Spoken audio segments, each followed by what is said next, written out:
Well, Jeff, just looking at, obviously you have quarterbacks that have different talents, right? And Steve Angeli and Ricky Collins Jr., they can both throw the ball, but has there been a thought to tailor it a little bit more toward Ricky, toward the RPO, and toward letting him use his legs and lean on his running backs? Yeah, we're going to just keep plugging away, man. I'm really excited, about Ricky getting his opportunity to play. I think he's done some really good things. I think he's struggled at times. I think we've struggled at times on offense, not just Ricky, but some of the other guys, not helping him in some situations. So we're going to keep plugging away. We're going to try to come up with the best game plan to beat Pitt, this weekend, and try to do that, continue to do that going forward. We know that your offense is very pass heavy. We saw that a lot with Kyle McCord, and we saw that with Steve Angeli.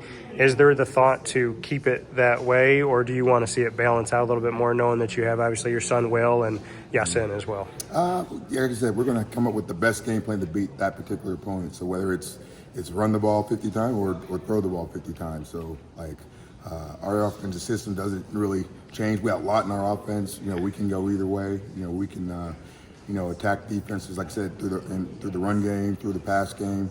Depending on what we see on film, their strengths and weaknesses, that's what we'll try to attack and do the rest of the year going forward. What haven't we seen from Ricky when we look at him? I mean, I think he's taken a lot of unfair criticism. He's had 2 starts in 3 years in college. That's so, right. That's so right. What haven't we seen from him? What do you see from him every day?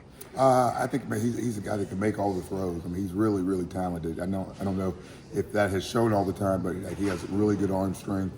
Can make all the throws. He's athletic. You see, he can scramble and do some things.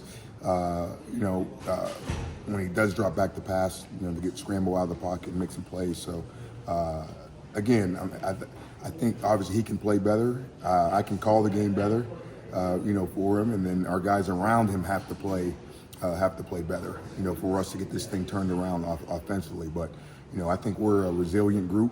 This really shows what you're all about when you go through tough times like we have the last couple of weeks. It's all great when, you're winning 10 games last year, but this shows that really the character of your team, the character of your players, of your coaching staff. When you go through tough times, can you bounce back? And like I said, I'm really excited to see how the guys go out and play Pitt this week. So far we had a great week of preparation. We're just trying to focus on winning every day, and I want to go out and put a good performance on Saturday.